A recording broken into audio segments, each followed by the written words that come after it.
Film ini dibuka dengan cerita seorang anak bernama Sangwoo yang sedang dalam perjalanan bareng ibunya untuk mengunjungi neneknya di desa. Sepanjang perjalanan, Sangwoo terlihat asyik sendiri dengan mainannya.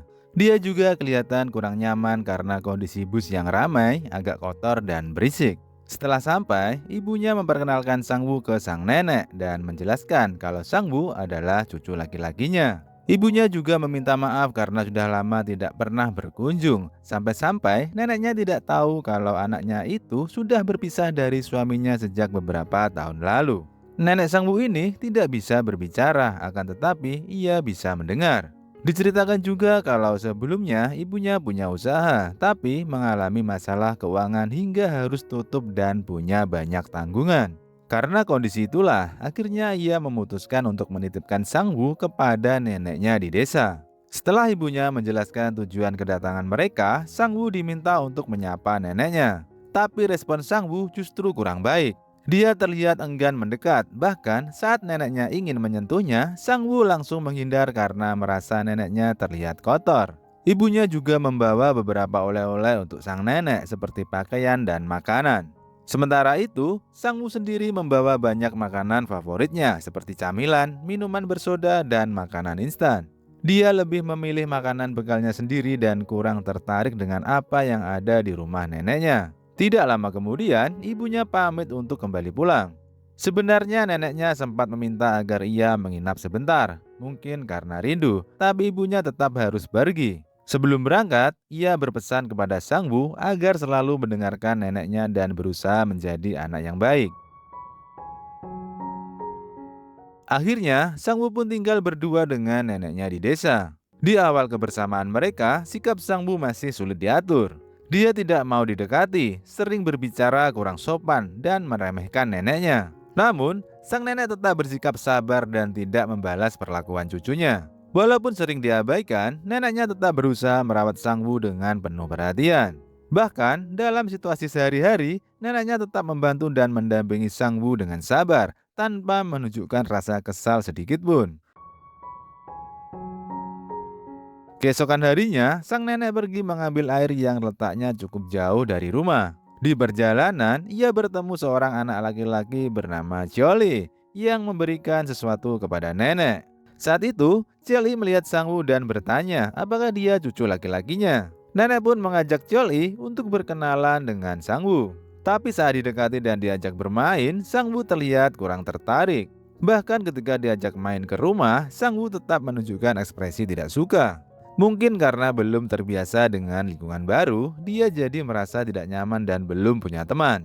Akhirnya, Sangwoo lebih sering bermain sendirian. Dia asik dengan game, sepatu roda, dan mainan robotnya tanpa ditemani siapapun. Namun, perlahan sikap Sangwoo mulai berubah. Meski masih sibuk bermain, dia mulai mau membantu neneknya. Misalnya, saat diminta memasukkan benang ke jarum, dia tetap menolong walaupun sedang asik bermain. Beberapa kali neneknya meminta bantuan yang sama dan walaupun Sangwoo sempat mengeluh, dia tetap melakukannya. Setelah itu, dia kembali melanjutkan bermain.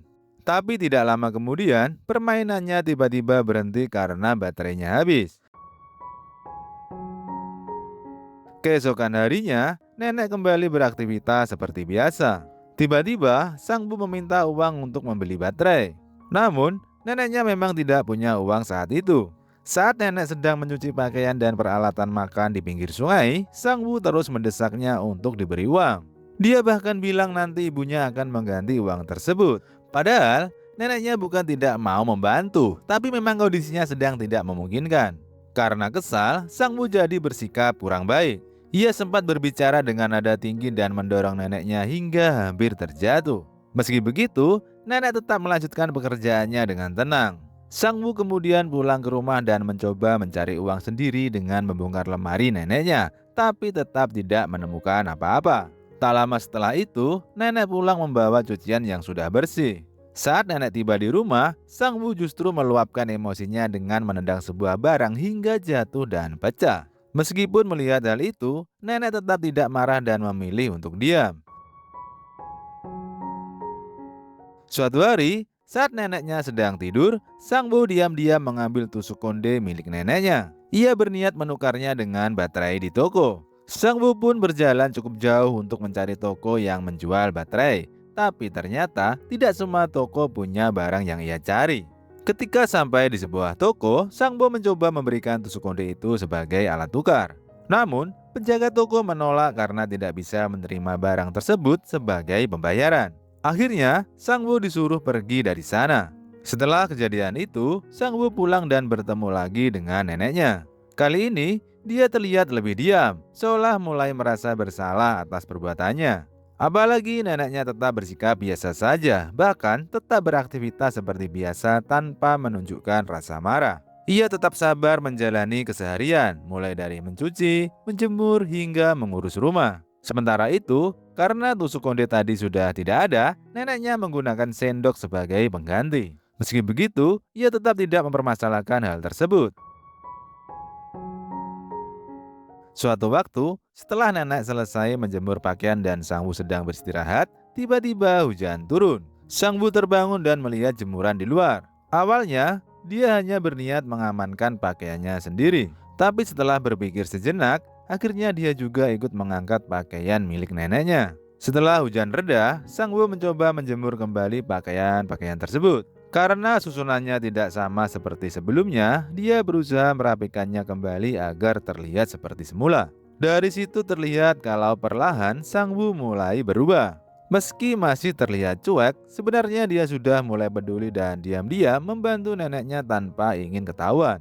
Tidak lama kemudian, nenek menghampiri Sang Wu dan menawarinya makanan.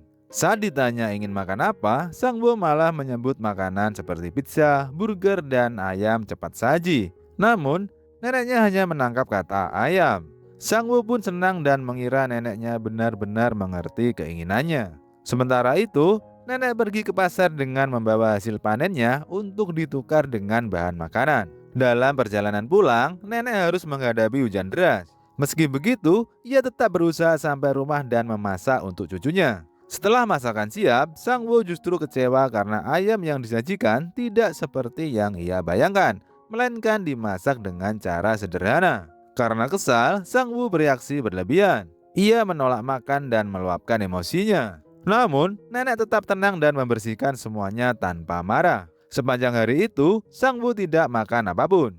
Hingga akhirnya, di tengah malam, ia terbangun karena merasa lapar. Keesokan harinya, nenek jatuh sakit karena kehujanan di hari sebelumnya. Melihat kondisi itu, Sang Wu mulai menunjukkan kepeduliannya. Ia mencoba merawat neneknya dengan cara sederhana, seperti mengompres dan menyelimuti agar neneknya merasa lebih nyaman. Sang Wu juga menyiapkan makanan dari sisa masakan sebelumnya untuk neneknya. Meski sederhana, ini jadi tanda kalau sikapnya mulai berubah. Setelah itu, Sang Wu sempat keluar rumah dan pergi ke lapangan dekat rumah. Di sana, ia melihat beberapa anak sedang bermain, termasuk seorang anak laki-laki yang pernah ia ganggu sebelumnya, serta seorang anak perempuan. Saat berada di dekat mereka, Sang Wu tidak sengaja melakukan sesuatu yang membuat anak perempuan itu kesal, sehingga suasana jadi kurang nyaman. Akhirnya, Sang Wu memilih pulang. Seiring berjalannya waktu, perhatian dan kesabaran nenek mulai membuat hati Sang Wu luluh. Suatu hari, ia bahkan mau ikut neneknya pergi ke pasar. Di sana, Sang Wu melihat sendiri bagaimana perjuangan neneknya.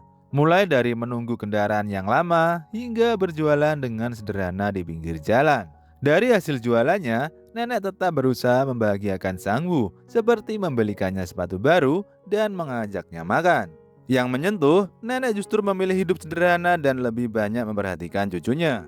Dari momen itu, Sang Wu mulai benar-benar memahami kasih sayang neneknya.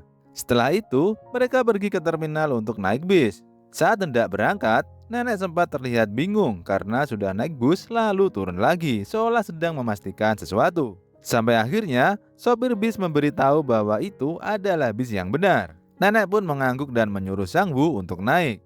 Namun sebelum berangkat, sopir mengatakan bahwa ada seseorang di seberang jalan yang mencari nenek. Karena nenek tidak bisa berbicara, sopir membantu menyampaikan maksudnya kepada Sang Wu. Ternyata, nenek hanya ingin memastikan apakah Sang Wu sudah makan. Sang Wu kemudian menjawab kalau dia ingin makan camilan coklat setelah melihat anak lain yang sedang memakannya. Melihat itu, nenek langsung berusaha mencarikannya. Ia menemukan bungkus camilan yang dimaksud, lalu pergi ke sebuah warung di dekat sana. Warung tersebut ternyata milik seorang perempuan tua yang tampaknya sudah lama saling mengenal dengan nenek Sangwu. Nenek mencoba membeli camilan tersebut, tapi pemilik warung justru memberikannya dalam jumlah lebih banyak dan tidak mau menerima bayaran. Ia dengan tulus menyuruh nenek menyimpan uangnya untuk keperluan lain. Sebagai gantinya, nenek Sangwu memberikan barang dagangannya yang belum laku. Akhirnya, pemilik warung itu menerimanya dengan senang hati. Sebelum berpisah, perempuan itu menyampaikan pesan yang cukup menyentuh. Ia berharap nenek bisa datang lagi suatu saat karena dirinya sudah sulit bepergian. Ia juga berpesan agar nenek berhati-hati di jalan. Setelah dari warung, nenek dan Sang Wu kembali ke arah bis untuk pulang.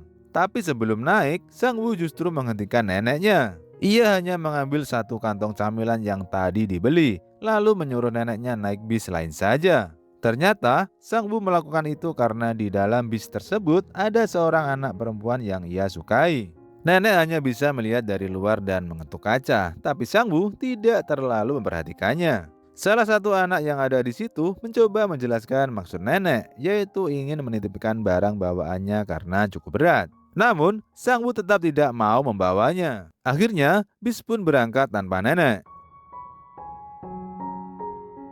Sesampainya di tujuan, Sang Bu mulai merasa bingung karena neneknya tidak kunjung datang. Ia menunggu cukup lama di setiap bis yang berhenti, berharap neneknya muncul, tapi tetap tidak ada. Hingga akhirnya, ia melihat neneknya berjalan kaki menuju rumah. Sang Bu pun langsung menghampiri dan bertanya kenapa neneknya lama sekali. Tanpa banyak bicara, ia kemudian membantu membawa barang-barang neneknya pulang. Dari situ terlihat bahwa jarak yang ditempuh nenek ternyata cukup jauh. Kemungkinan sebelumnya nenek ingin ikut naik bis bersama Sang Wu karena tidak ingin berjalan sejauh itu sendirian. Momen ini jadi cukup menyentuh karena Sang Wu mulai menyadari situasinya. Malam harinya, saat Sang Wu ingin ke kamar mandi, kali ini ia sudah mulai terbiasa menggunakan fasilitas yang ada. Nenek pun tetap menemaninya, meskipun kondisi di luar sedang dingin dan berangin. Sikap sabar dan perhatian nenek tetap terlihat di setiap momen. Keesokan harinya, Sang Bu sempat mengerjai seorang anak bernama Jolly. Saat Jolly sedang berjalan sambil membawa beban di punggungnya, Sang Bu berteriak seolah-olah ada sesuatu yang mengejarnya. Karena kaget, Jolly langsung berlari dan akhirnya terjatuh. Padahal, semua itu hanya candaan dari Sang Bu. Menyadari hal itu, Jolly sempat mengejar Sang Bu, tapi Sang Bu langsung kabur. Di tengah jalan, Sang Bu bertemu dengan seorang anak perempuan bernama Hayon. Ternyata, Hayon memang sedang mencarinya dan ingin mengajaknya bermain. Mendengar itu, Sang Wu jadi salah tingkah. Sejak kejadian itu, sikap Sang Wu mulai berubah. Bahkan saat malam hari, ia terlihat tersenyum sendiri, seolah memikirkan hal yang membuatnya senang. Keesokan harinya, Sang Wu berniat mengunjungi rumah Hayon. Tapi sebelum pergi, dia merasa penampilannya kurang rapi. Jadi, dia minta neneknya untuk memotong rambutnya. Sayangnya, terjadi sedikit salah paham. Neneknya memotong rambut Sang Wu terlalu pendek sehingga Sang Wu jadi kesal lagi. Malam harinya, saat bersiap untuk bertemu Hayon, nenek mencoba memberikan Game Boy untuk Sang Wu. Namun, Sang Wu mengira itu tidak berguna karena ia masih mengira baterainya masih habis. Tanpa sepengetahuannya, nenek diam-diam membungkus barang itu dan memasukkannya ke dalam tas Sang Wu. Dalam perjalanan menuju rumah Hayon, Sang Wu sempat terjatuh di jalan saat membawa hadiah untuknya. Tiba-tiba, Jolly berteriak dari jauh memperingatkan bahwa ada sesuatu yang berbahaya mendekat. Awalnya, Sang Wu tidak percaya, mengira itu hanya balasan candaan. Namun ternyata benar. Dan ia akhirnya dibantu oleh Jolly. Dari situ, Sang Wu mulai sadar dan meminta maaf atas sikapnya selama ini. Setelah itu, ia melanjutkan perjalanan, lalu menemukan bungkusan dari neneknya di dalam tas. Saat dibuka, ternyata di dalamnya ada uang hasil kerja keras nenek yang disimpan khusus untuknya agar bisa membeli baterai. Melihat itu, Sang Wu langsung terharu. Ia menangis dan nenek pun dengan lembut mengusap air mata Sang Wu. Tak lama kemudian, nenek memberikan sebuah surat dari ibunya. Isi surat itu menyampaikan bahwa ibunya akan datang menjemput Sang Wu keesokan harinya. Malam itu jadi momen yang sangat berkesan. Sang Bu mencoba mengajari neneknya membaca dan menulis agar mereka tetap bisa berkomunikasi lewat surat. Ia bahkan berkata, jika suatu saat nenek sakit, cukup kirim surat kosong saja dan ia akan segera datang. Keduanya pun tak bisa menahan perasaan saat menyadari bahwa mereka akan segera berpisah. Saat nenek sudah tidur, Sang Bu diam-diam melakukan sesuatu untuknya. Ia menyiapkan beberapa jarum yang sudah dipasangi benang agar nenek tidak kesulitan lagi saat menjahit. Selain itu, ia juga membuat gambar sebagai kenang-kenangan untuk neneknya. Akhirnya, tibalah hari di mana ibu Sang Wu datang untuk menjemputnya. Ia berpamitan kepada nenek sambil berpesan agar tetap menjaga kesehatan dan makan dengan baik. Ia juga berjanji akan lebih sering berkunjung, serta mengucapkan terima kasih karena sudah merawat Sang Wu dengan penuh kasih sayang. Sang Wu sendiri terlihat sangat sedih karena harus berpisah dengan neneknya. Selama tinggal bersama, ia banyak berubah. Dari yang awalnya manja dan sering bersikap kurang baik, kini ia menjadi lebih peduli, menghargai orang lain, dan lebih mengerti arti kasih sayang. Semua perubahan itu tidak lepas dari kesabaran dan perhatian tulus dari neneknya. Setelah Sang Wu kembali ke rumah, nenek menemukan sesuatu yang ditinggalkan olehnya. Ternyata, Sang Bu membuat beberapa kartu bergambar dengan pesan sederhana, seperti tanda saat ia sedang sakit atau saat ia merindukan neneknya. Dengan cara itu, nenek tetap bisa berkomunikasi meski tidak bisa membaca atau menulis. Dan jika suatu saat nenek mengirimkan kartu tersebut, Sang Bu berjanji akan segera datang menemuinya. Kisah pun berakhir dengan pesan hangat tentang keluarga, kesabaran, dan kasih sayang yang tulus. Terima kasih sudah menonton. Kalau kamu suka cerita ini, jangan lupa klik like, subscribe, dan aktifkan loncengnya biar nggak ketinggalan alur film berikutnya. Film pun tamat.